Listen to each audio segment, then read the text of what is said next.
Dr. Jeff Matheson, welcome to the Keto Camp podcast. Thank you very much for having me. It's my pleasure and privilege to be with you today. I'd love to get into what you're doing today, and we're going to discuss all things fish oil, plant-based oil, skincare, oils for pets, and all that good stuff. We're going to deep dive into that. But before we do, let's go back to how you got involved with what you're doing now. Bring us back. I'd love to hear your story and share it with the Keto Camp audience. Okay, so my background is that I did an undergraduate work in biochemistry, went to medical school at McGill.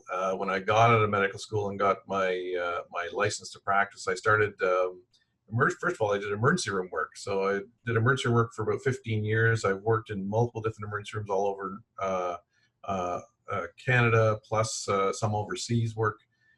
And then when my kids got to school age, I realized that emergency room work is not very sociable, you might say, a lot of nights and weekends. So I had a friend who was actually working in a chronic pain clinic, and he says, daytime work, it's pretty good, it's procedure-based, which emerge guys like to do. So started working in a pain clinic and realized that there was no standardization of how pain is being done in Canada at that time. So I actually, with another company I was working with, we started a company where we standardized the practice of pain management. And that's now used by the college, the regulatory board here for all pain clinics now have to meet those standards. But what I realized after about 10 years in that kind of work, I was getting very frustrated. I mean, it was a very successful business, but it wasn't very successful for the patients. And that's when I said, I had a few sort of health issues of my own, arthritic wrists and low back pain, a little bit overweight. Someone introduced me to a sort of a nutritional program. And when I started doing it, my arthritis got better, my back pain got better. I lost 20 pounds at 6 inches to my waist. And I said, what's going on here? So I tried this program in a couple of my patients, and geez, I had 4 patients within 6 to 8 months lose 100 pounds and come off 80% of their medications. And that's when sort of the light went off. It's like, wait a minute, we're not taught this in medical school. Like, why is nutrition working? So what I did is I decided to do my fellowship in anti-aging regenerative medicine, and I ran into an interview done with Brian Peskin, who you've interviewed before, and he would start talking about lipid biochemistry, and it's like, that was my undergraduate work, and it's like, that guy's right. It's one of those light bulbs that goes off, says, hey, he's right. And so that's how I sort of got into this more area of treating patients with proper lipids and proper fats and how beneficial it really is. And it's sort of snowballed from there. We set up with a partner, set up a company, and we've been basically trying to find ways of introducing people to the proper fats that are necessary for health, which, we're surrounded by extremely bad fats, and it's very difficult for people, as you know. Part of the problem of, going keto overall is finding a good source, because bad fats can harm you just as much as all the carbohydrates in the world can. So we've ended up in this position today where we're starting to really see this explosion of ketogenic diets and people trying to lose tons of weight, get healthier. But there's a lot of guidance needed, because the world today is not like it was 100 years ago, when almost everybody was on a sort of ketogenic type diet and didn't even know it. It was just called a healthy diet back then. So it's been a process of not only learning about myself, but sort of almost relearning what I learned in my undergraduate work, and trying to sort of get rid of all the pharmacology, the pharmaceutical sponsored stuff that you would learn in medical school and got bombarded with early in my career. And so it's really been it's a relearning. It's basically getting back to what I knew all those years ago. That's really fascinating. So you learned and you unlearned some of it, and now you're relearning some of it as well, and you're applying it and getting incredible results. I mean, I've seen a lot of your case studies, and I've seen you lecture at Dr. Pompa's events, and Brian Peskin is definitely a smart man who was on the Keto Camp podcast a few months ago.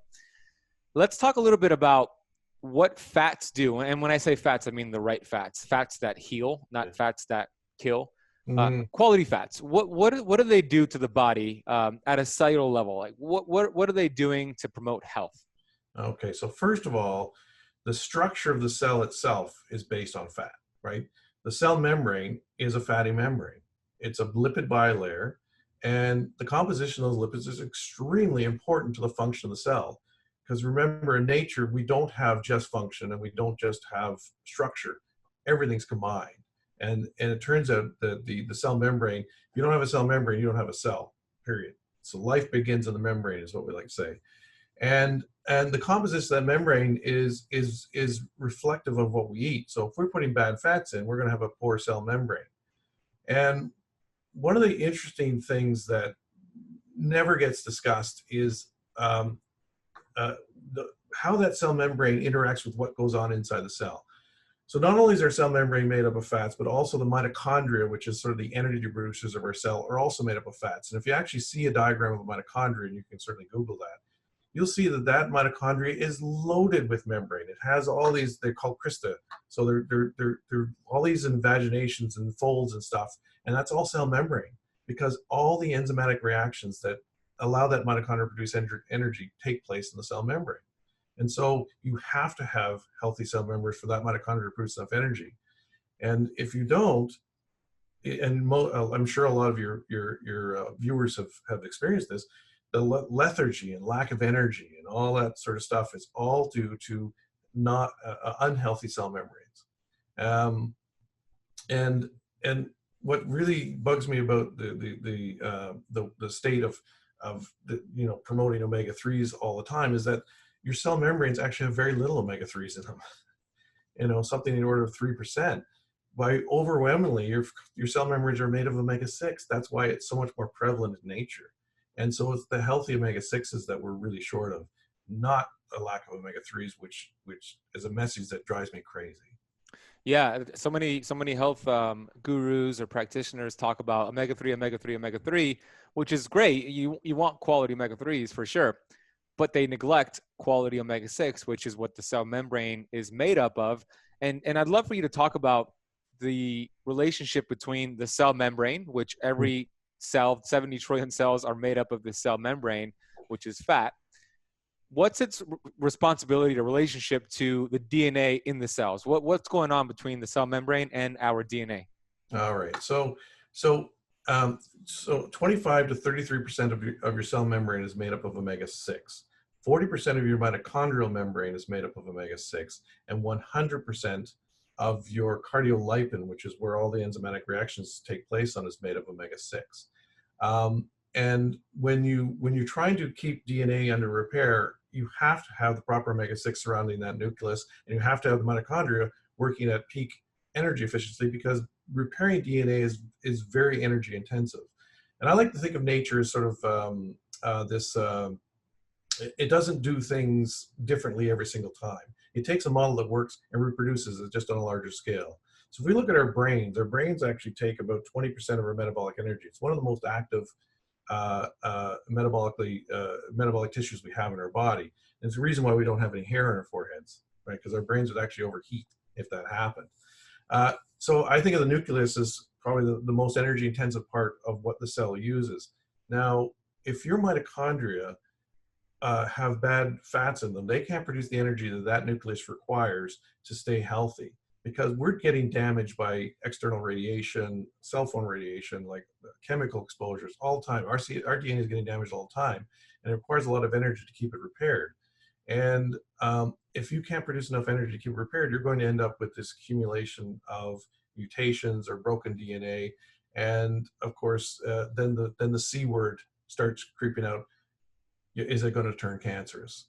And so the way I look at things is that if you don't have healthy mitochondria, you can't have a healthy nucleus, therefore you don't have a healthy cell. And that cell, it's not prone to dying so much, it's prone to change into something you really don't want later on. Yeah, and so you would say, and I would say that when you have an unhealthy mitochondria or inflamed cell membrane with bad fats being fed to the cell membrane, it could trigger bad genes to turn on and do things we don't want it to do, which can in some people lead to things like cancer. So Yeah, it's very important to understand this, and the fact that our cell membrane is made up of fat and it loves fat, but it needs to be the right types of fat.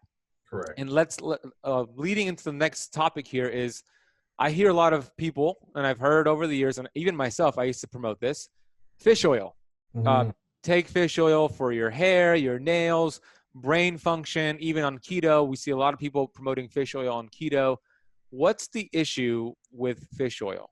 All right. So fish oil became popular after an article was published in 1976 out of Greenland, looking at Inuits, and these Danish researchers found that the Inuits had low rates of heart disease, so they figured it was their high fish diet. Well, there's a couple assumptions made there. First of all, we don't even know what killed the Inuits, because in 1976 they didn't have very good health care. So 20% of people died with no cause of death known. And the Inuit traditional diet actually doesn't have very much fish in it. They eat mostly seal and whale and blubber, right? So it's a high animal fat diet actually.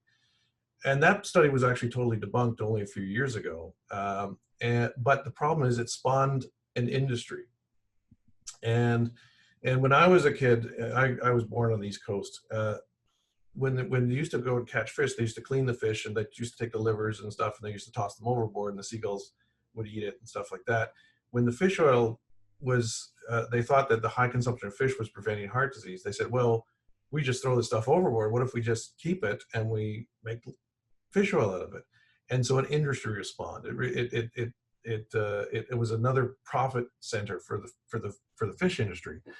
And so they started studying, trying to prove that it would do something. And they started doing all these studies in fish oil. Most of them are not very well done scientific studies, but when you do, there's about 15,000 fish oil studies that have been done, and when you do a statistics on it, you would say that using a p-value of 0.05, the stats like to use those. So that means 5% of the time you're going to be wrong in that study. Well, that leads to 750 studies, and if you actually look at the number of fish oil studies, about 750 studies are positive. Most of them are actually negative.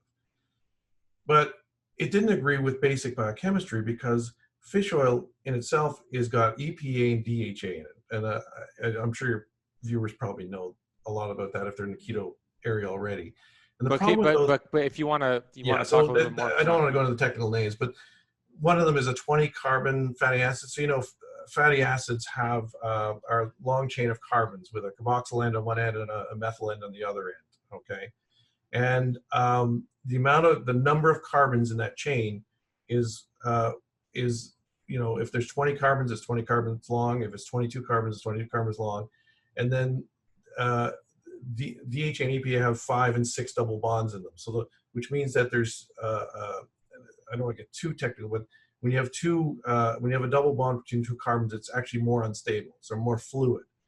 Think about it this way: the less double bonds it has, the more solid it is. So if anyone's seen coconut oil at room temperature, coconut oil is a solid, right? But fish oil is a liquid because it's much more unstable. It's much more fluid. The more double bonds you have in a structure such that, the more unstable it becomes. But that's okay for fish that live at 0 degrees centigrade, right? Or 32 Fahrenheit, if you want to go American. yes, that helps. If they live at frozen temperatures, they need something that unstable, because otherwise their cell membranes would solidify. Well, we live at 37 degrees centigrade or 98 degrees Fahrenheit. We don't need that. What happens is those oils are way too unstable for us to be consuming at the large doses that are being prescribed today. In fact, they're about 350 to 720 times more unstable, right? It turns out that the 18 carbon omega-6 and the 18 carbon omega-3 are the only two essential fats that we have to get from a diet, because that's what's actually in our cell membranes. We actually don't have that much fish oil in our cell membranes. We're not fish. We don't live at those low temperatures. So what ends up happening, we're putting all these unstable fats in our body. It's actually taxing our ability to keep them from oxidizing. So when they're unstable like that, the oxygen can attack them much easier. In fact, there's a study out of New Zealand showing that almost 83% of all fish oils on the shelf are oxidized, but on the shelf. Before we even take it. Before we even put it in. So anybody who's taken fish oil knows that those fishy burps, that's actually oxidized fish oil. That's what it is.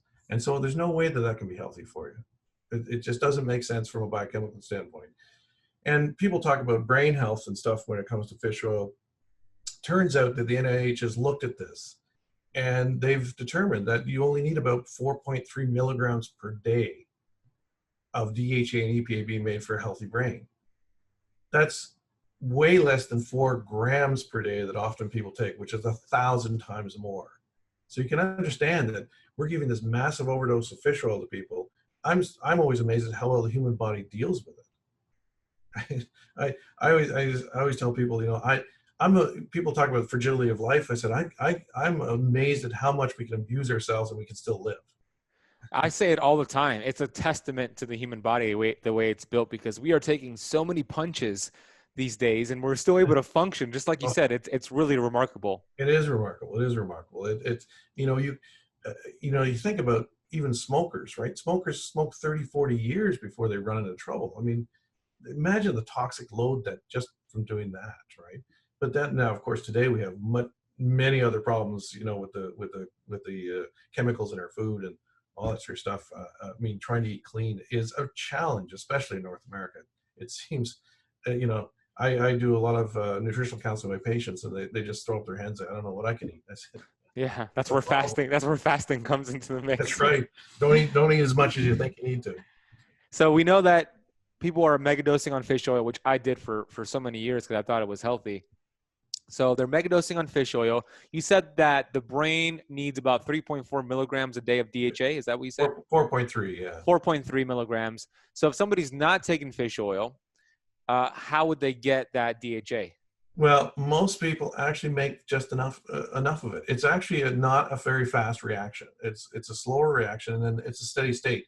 The other interesting fact is the DHA and EPA, when they did radiolabel studies, they found it actually hang around the brain in a steady state for up to 18 months. So you actually there's not that big a turnover of it. So this whole idea that we need tons and tons of it is actually not true. It actually, the stuff we make, although it's made more slowly, that's okay. It's a steady state reaction. So there's usually enough of it around. You just have to have the right fats to put into the fatty acid cascade to make it in the first place. So we'll get into that. We'll make sure we talk about the right fats. But before we do, I want to talk a little bit more about what fish oil does. So where does it end up? Like when we consume it, what's the metabolic pathway of fish oil? Well, most of it actually gets broken down, right? Because it's the body recognizes it's toxic, right? It tries to fight it uses up all its antioxidants and all this sort of stuff to try you know, stop it from coming in, because a lot of the fish oil is, I don't want to get too complicated, but a lot of it's in an artificial ester form. That's how they make it last a little longer, and the body doesn't really recognize it because it's the wrong chemical makeup. So mostly it goes down the beta oxidation. So the body just tries to burn it up as energy. What it doesn't able to use is some of it just stays in your colon, and it can really, you know, loosen you up a little bit. And the bacteria break it down as well.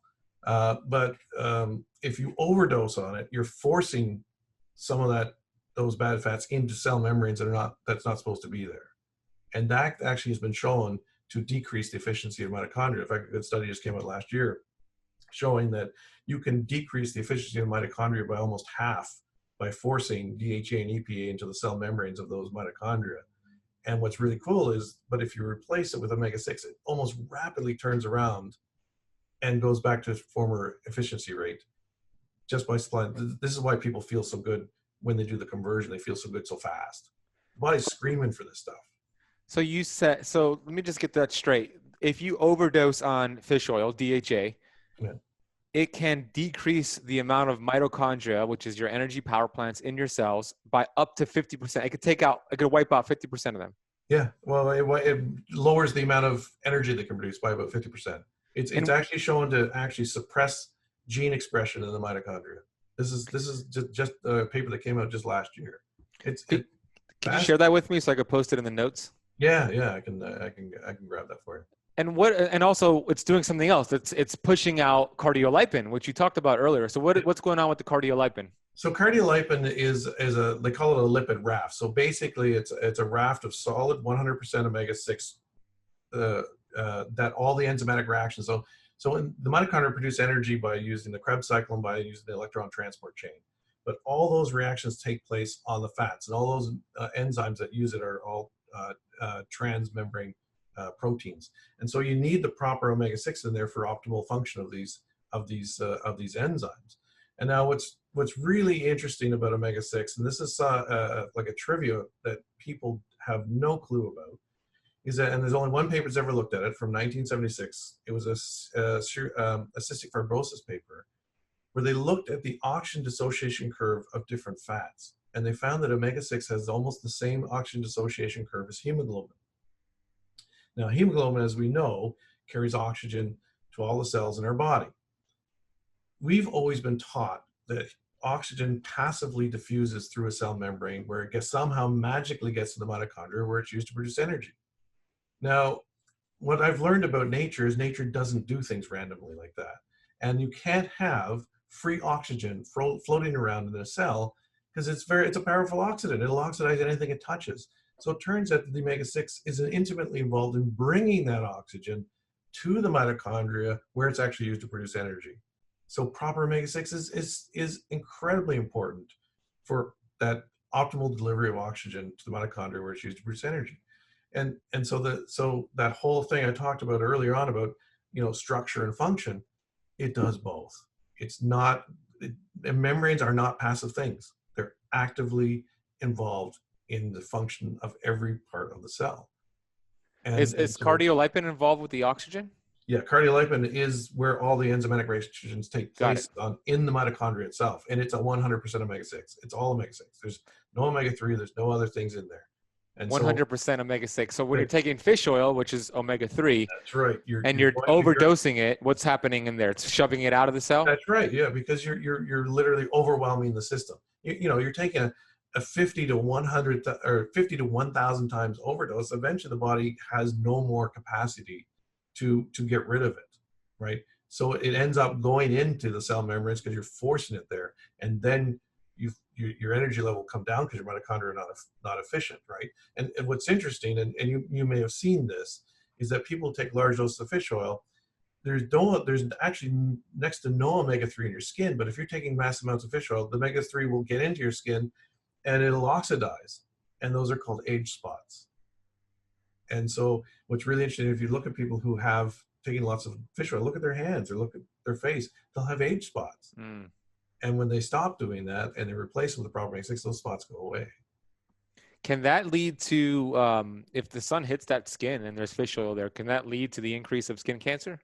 Well, possibly because of oxidative stress and higher inflammatory levels and stuff. Yeah, for sure it can. In fact, there's a study out of Norway showing that the people that take the highest amount of fish oil actually have the highest rates of skin cancer. Yeah, I made a video about that. Exactly. Yeah. And that's not causation, it's correlation, but still there's some smoke there. It's pretty convincing, right? So. Yeah, exactly. It's just another reason why we don't want to deal with the fish oil.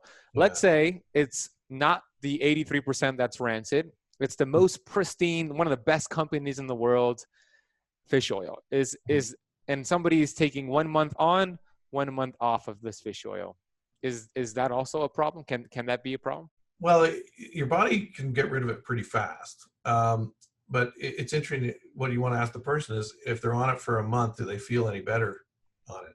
Like people always say, and as a physician, I get asked this all the time. They want to do blood tests, they want to check for this and check for that, and I always tell them, how do you feel? If you feel good on it, then it's probably doing something positive. If you don't feel good on it, then or feel neutral, I'm not sure it'll work. And as Brian pointed out, fish oil probably has some anti-inflammatory benefit early on because it's got a steroid-like effect, a cortisone-like effect, but that wears off quite quickly. So some people will notice that little bit less pain, but it's actually not it's not a long-term healthy effect. Whereas when you put healthy fats into, you'll notice an anti-inflammatory effect even faster, and it's long-lived. Most of the benefits of fish oil will probably peter out of it month 3. So okay. I just tell people stay away from it. Period. I don't trust it. I don't trust the sourcing of it.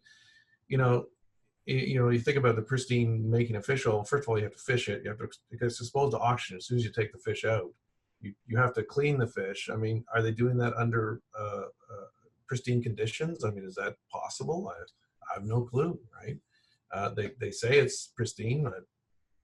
God, I don't see how it could be, just based on the mechanism of how the fishing industry works. Do you think there's also a benefit when somebody initially goes on fish oil to bring the balance of omega-6 to omega-3 closer to what nature intended? Because a lot of people, they're eating bad fats and they have a high omega-6 to omega-3 ratio. So do you see a benefit of balancing it out with a fish? I'm not saying you should take fish oil to do that, but what I'm saying is if somebody feels better on fish oil initially, do you think part of that is because that balance is getting a little bit better? No, I don't Okay. think so. The First of all, the whole omega-6 to omega-3 ratio stuff is I don't bother measuring that. I tell my patients to ignore that. Healthy omega-6 is really important. Healthy omega-3 is also important, but not nearly as important as healthy omega-6. The body, if you just give it what it wants, it'll sort out the ratios mostly on its own. And you got to remember that omega-3 from fish oil is not omega-3 from plant sources. They're not the same thing. And this is one of the problems with the term omega in itself. Omega is a biochemical naming term. It actually doesn't tell you anything about the molecule that they're trying to describe. So think about it this way. If anyone has done organic chemistry or biochemistry, this is all review, but fats have a carboxyl end, which is the carbon with with an oxygen on it and a hydrogen, and it's got a methyl end, which is a carbon with 3 hydrogen atoms on it. The carboxyl end is considered the alpha end. The methyl end is considered the omega end, being alpha being the first letter of the Greek alphabet and omega being the last letter of the Greek alphabet.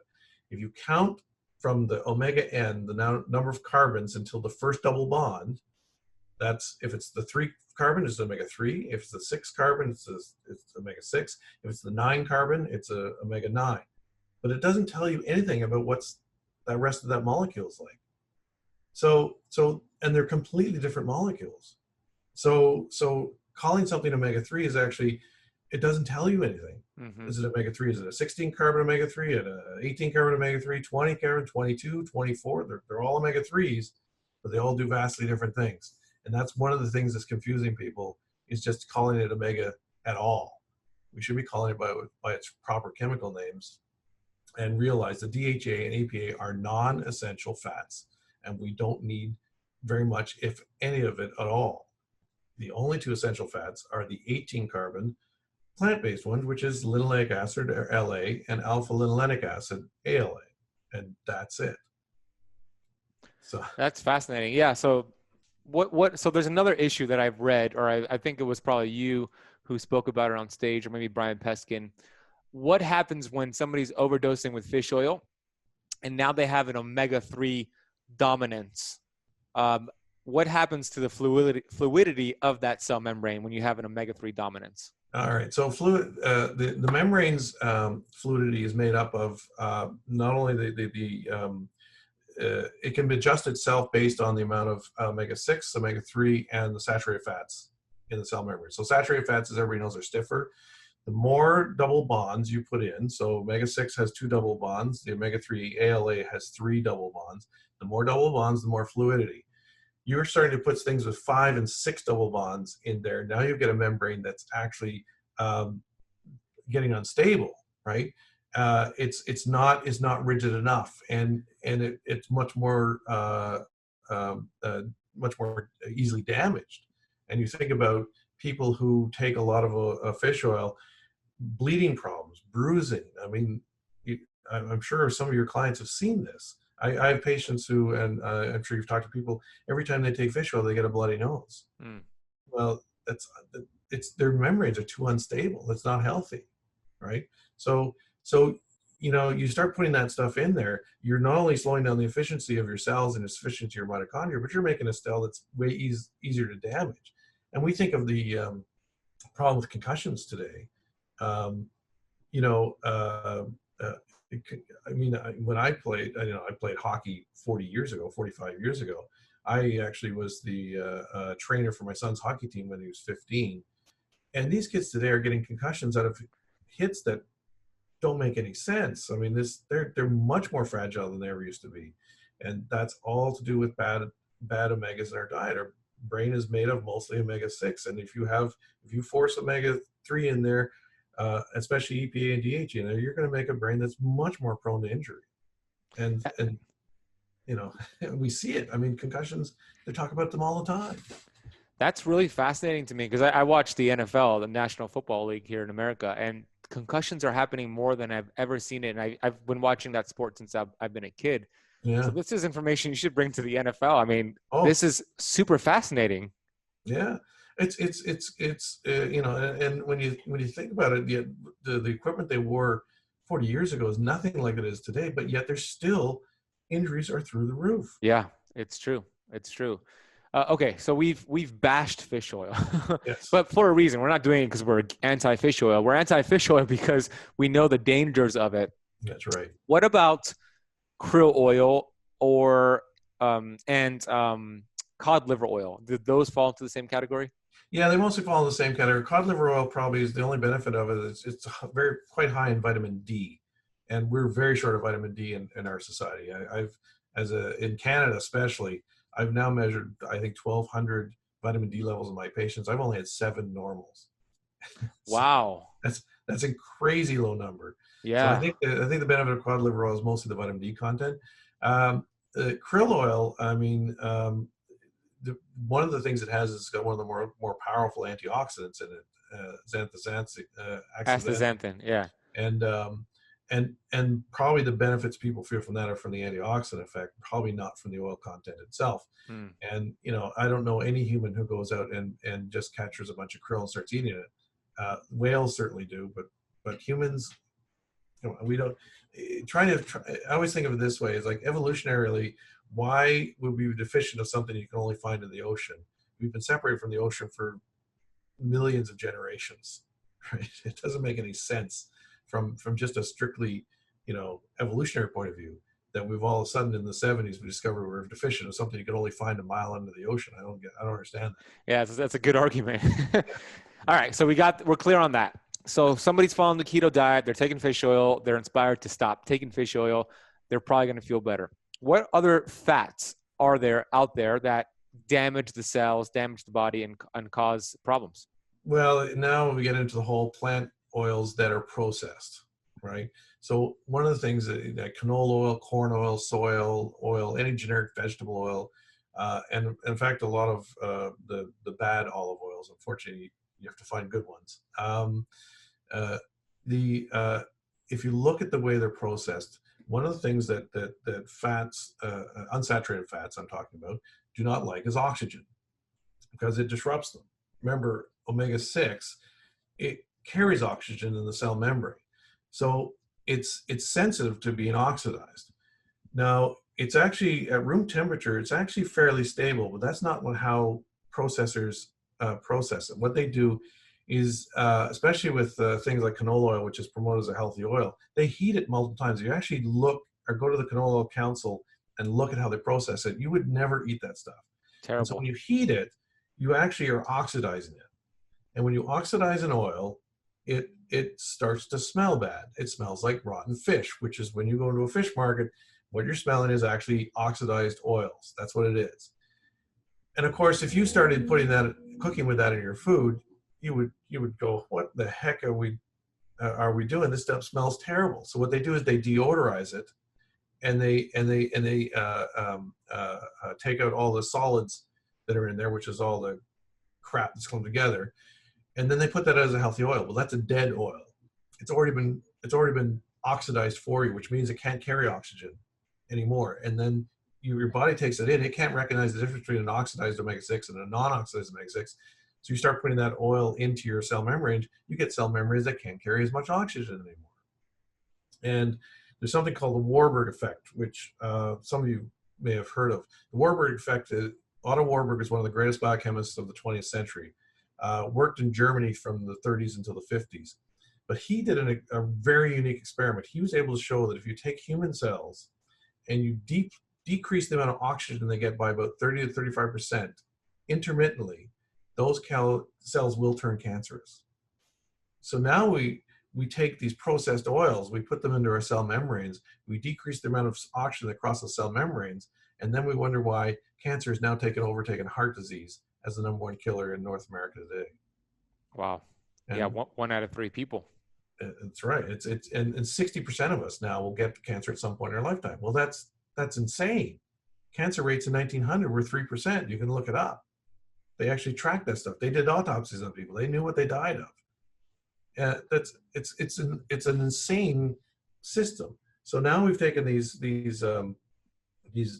vegetables, we've heated them, we've denatured them, we've oxidized them, and then we sell them as healthy oils, and people are eating them all the time. Just look at the ingredient list of anything you buy at the store.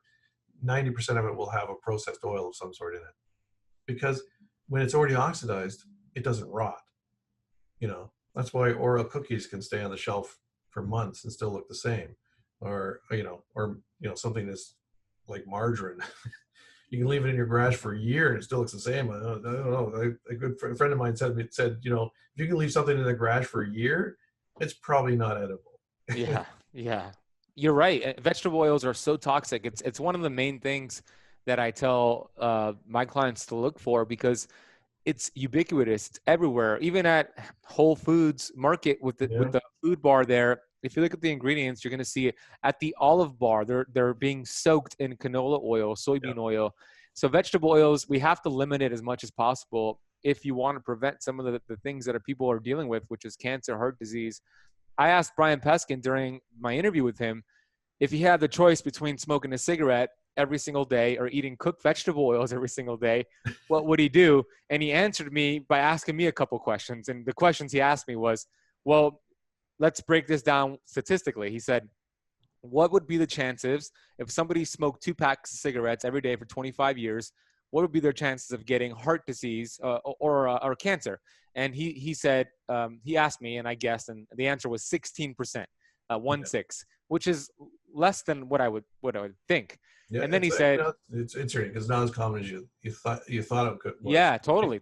I would 50% to 60%, most people would guess.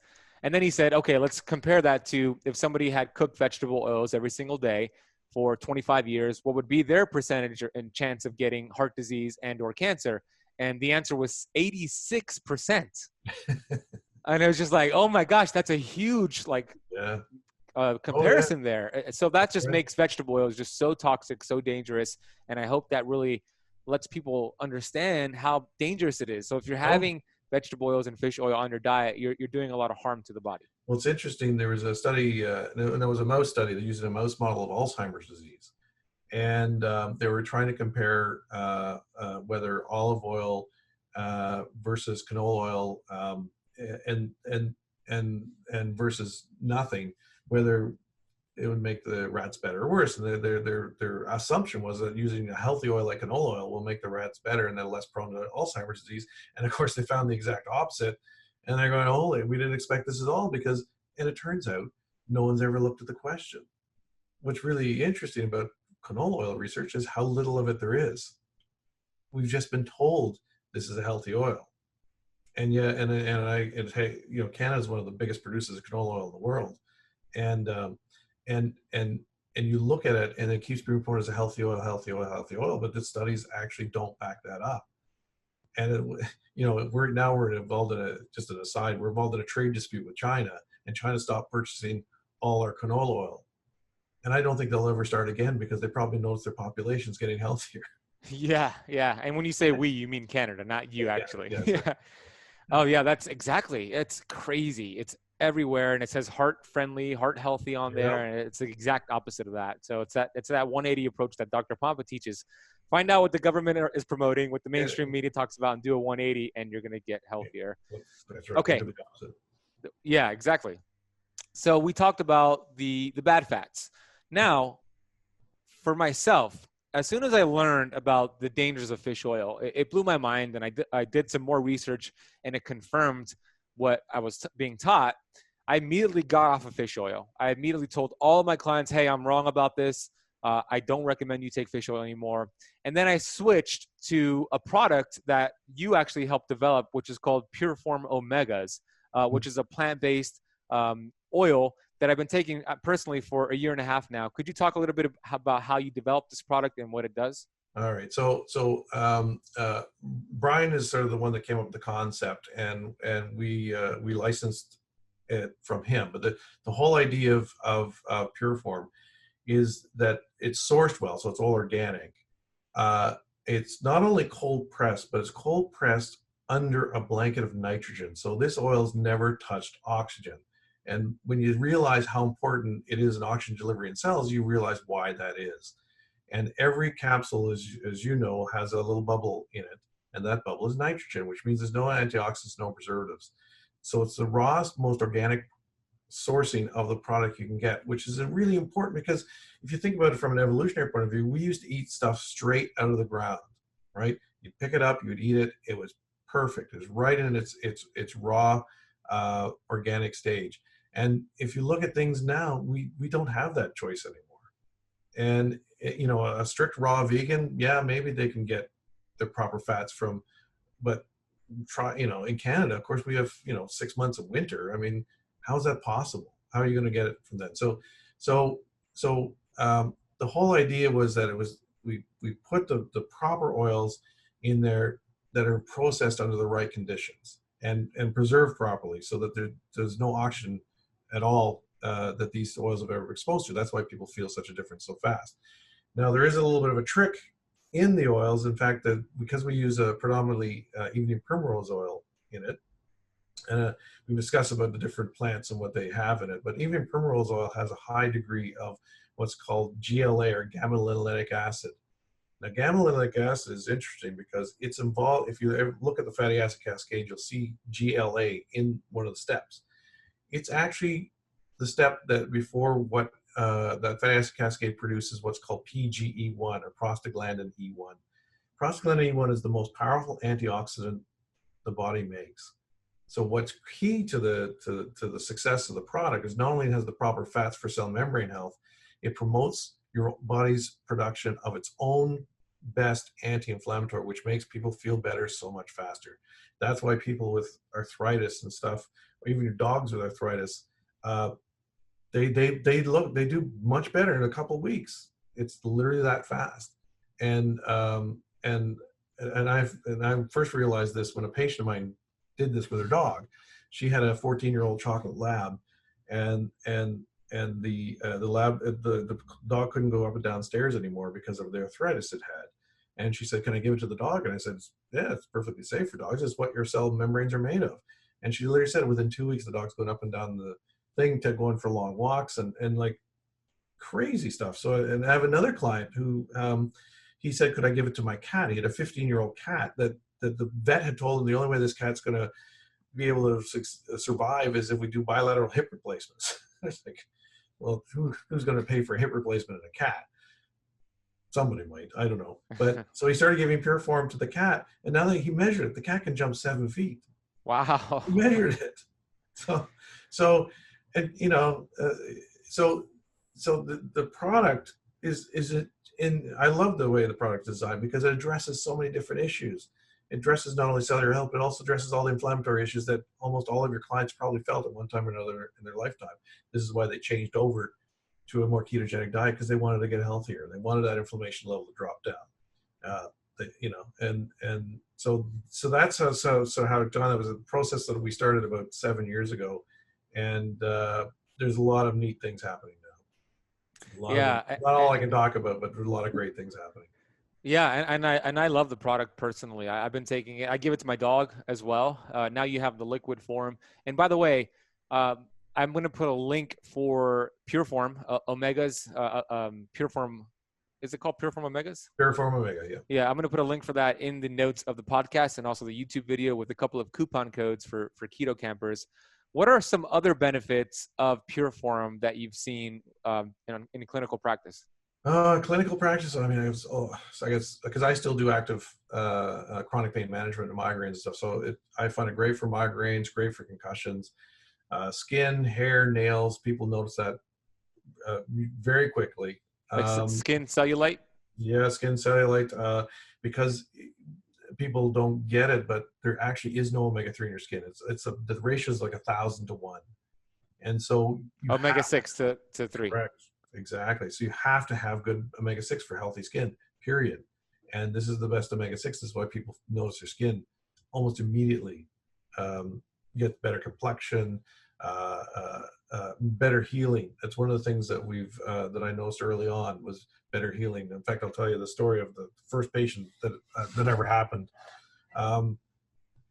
So this was a guy who had a type 1 diabetes, and he had a liver kidney transplant. So he was no longer diabetic, or a liver pancreas transplant, sorry. And so he's no longer diabetic, but he still all had the peripheral vascular problems that diabetics get. So he had non-healing wounds on his feet. He had neuropathy, all the things that certain diabetics run into. And when diabetics get wounds on their feet, they don't heal. And he was actually scheduled to have his foot amputated because of a non-healing wound. So I said, just try this. I gave him actually 2 bottles, and I said, just try it. And take 8 a day, so be aggressive. 5 weeks later, he canceled his surgery, right? And that's it's another one of those aha moments. You're going, I've never, I've been practicing medicine at that point. I've been practicing medicine for 25 years. I've never seen anyone cancel amputation surgery. And then I had another patient who was a vasculopath who all came in with a cold, dead right leg. And she was scheduled for below-knee amputation of that leg. Again, tell her, get aggressive with the supplementation. And she canceled her amputation surgery. And this has sort of led to this push to try and get it into the wound healing space, which basically, if anyone knows anything about wound healing, it's a wasteland as far as pharmacologic intervention and trying to get people to heal up from wounds. So anybody who's facing any sort of surgery, they will notice they will heal much faster on Puriform. That's one thing that we know for sure it does too, and all my patients say that. As I said, I always talked about arthritis. I've had other cases where I had a woman who, she's a chronic migraine sufferer, but when she was younger, her father owned a dry cleaning business, and she used to play in the dryers. And of course, the dry cleaning chemicals are just, they're bad. And then she had chronic migraines. She was taking lots of Tylenol, and it gave her a cirrhotic liver. And when I first met her, there was something called the MELD score, which is a score that determines the chance of getting a transplant at some point 5 years in the future. And her chance of getting a transplant was about 76%. So 6 months later, she had her MELD score done again after doing 6 months on Puriform, and her MELD score went down to a 19% chance. Wow. And it's the only thing she changed, right? So those kind of stories are like amazing. And I remember another story of this, a guy I met in Iowa. I was lecturing down there, and guy walked up to me and he says, I've been taking those oils for about a year now. And I said, oh, well, thanks very much. And he goes, I used to be on dialysis. My doctor says I don't need dialysis anymore. I said, wow, that's pretty powerful. Like, wow. People don't come off dialysis unless they get a kidney transplant. So those sorts of stories are sort of the things that keeps me going, because you run into these things all the time with people telling you their Crohn's disease settled down, or their ulcerative colitis settled down, or just interesting things. I mean, anytime you can make the body work more efficiently, you're going to get some sort of medical benefit. Is there anybody who shouldn't be taking Puriform? No, because it's what all your cells are made of. So unless you have an allergy to one of the ingredients, which are on the label, I've only had maybe 2 people or 3 people in the entire 6 or 7 years we've had it out come back at us and say, I can't take this. Like, it's literally that low. Our reorder rate is 97%. Yeah. It's people, when they get it and they use it, they feel it and they stay on it. Yeah, people myself included. Come back. Yep. Because they know when they get off of it. People say that all the time. When they stop it and they say, oh my God, I feel so much worse. Yep. So, I love it. I endorse the product for sure. I've been taking it for almost 2 years, and my dog's been taking it, and I definitely feel better on than I do off. So we'll put a link for that. Check out the product. It could only help you. I know that because I've seen it with my clients as well, not just myself, but with my clients as well. Anything else you want to add to that before we move on? No, as I said, all you gotta do is try it, right? As I said, the product stands for itself. I don't have to really promote it. I just want people to try it and they will feel the difference, and they usually feel it really quickly. So I mean, I really don't have to add much more than it's that simple. Yeah, exactly. Go give it a try, and you'll see it for yourself. You'll feel it and see it for yourself. Okay, I have two more questions. This has been a great conversation. I've been learning a lot, so thank you. No problem. What's the most exciting thing that you're working on right now, Dr. Jeff? All right. Well, this is really early stage, but about a month ago or about 6 weeks ago, we got introduced to a couple of families who have kids with what's called EB disease, or butterfly disease. It's basically a genetic problem with collagen formation. And what happens is their skin is quite fragile. They're called butterfly children because their skin is like the wings of a butterfly. It's that fragile. Whenever you touch them, they get blisters and the skin breaks down and gets wounds. And the most severe form of it, they don't live till they only live to about 20. And They're wrapped in they're bandages. wrapped in bandages all the time. They've always got open wounds. They end up with amputations. It's a horrible disease. And now this is very early on, but we've got these three kids on it, and the initial reports back is that their healing times are much less. So they feel more energy, but their skin is healing much faster. They may not prevent the breakdown, but the healing is much faster, and that's very exciting because there's about 200 of them in Canada, about 3,000 in the States, I believe about 200,000 worldwide. People with this, and they don't have any there's nothing for them, right? They just basically are managed, conservatively bandaged, and then when things become infected or whatever, they start cutting off pieces of their body, and it's a really horrible thing to see happen to these kids. So we're very excited about that. We're obviously going to be seeing each other in California next week at the HFC or HCF conference. Yeah, Live It to Lead It with Dr. Pompa and the team. Yep. That's going to be fun. And then I believe the KetoCon conference, Low Carb USA. Low Carb USA. Are you going to be there? We're going to be there. Oh, yeah. So Low Carb USA, I'll be speaking there in January, and Dr. Jeff will be there as well. So make sure you go and get your ticket, lowcarbusa.org, and use KetoCamp at checkout. So that's awesome. I didn't know that until right now. Yes. Yeah. We're going to go. So that's going to be fun. I'm going to look forward to talking with you again personally. And I'm sure we'll have lots of other great stories from both our clientele base about what's happening. I'm always excited because every day I come into work with a smile, and I always tell people I have the greatest pain practice in the world. Most pain practices, everybody's got a frown on their face. You don't find any frowns on the faces in my clinic. Everybody's happy here. It's really awesome. quite something. Yeah. Okay, I have actually two more questions now. All right. What is your definition of perfect health? This is an interesting question because so perfect health is supposed to be, or definition of health in general, is just absence from disease, right? That's the actual definition of health. What's fascinating is about 2 months ago or 3 months ago, an article came out trying to redefine health. They're trying to say that if you're only on 2 medications or less, you're healthy. You can tell that article was probably sponsored by somebody. Yes. So really perfect health is absence from disease. You should not have problems with pain. You should feel energized. You should be sleeping well at night.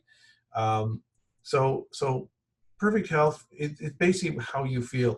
And don't people tell you just because you're a certain age, expect this to go wrong. I get this all the time.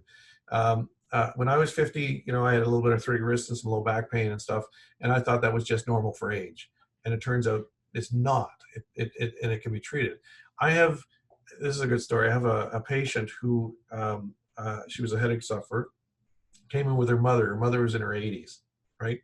So I'm talking to her about what I want her to do, and her mother's listening and says, that sounds like a lot. It sounds like it makes a lot of sense. And so she did everything that I told her daughter to do. And now her daughter comes in and says, I can't keep up with my 83-year-old mother. She's got so much energy. She's the first one up in the morning, out the door. She's doing all sorts of things. And really, that's what we should all be doing in our 80s, right? If you look at the most longevity studies, most people who are very long-lived, they get sick in a very short amount of time and then they die. But but you should be healthy right up to the end. You should be able to do almost everything right to the end. There's this whole idea of, yeah, your knee should bother, your hip should bother, all that sort of stuff when you're 80 or 90. No, that shouldn't happen. That's not the way we're designed. We're designed to go full out right up until the very end. And then you just go.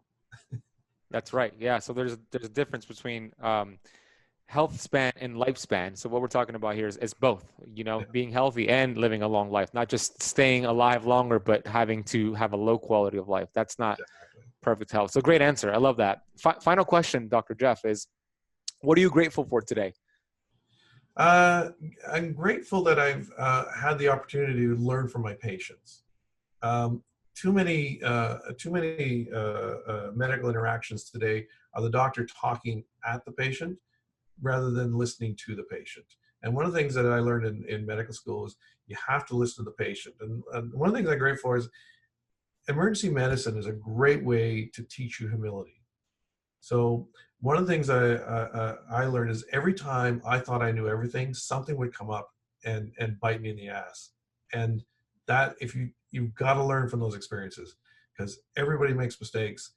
They're not mistakes, they're learning experiences. And I'm grateful that I was able to be open enough to learn from all my mistakes that I've made over the years, and now provide a service to patients that they find extremely valuable.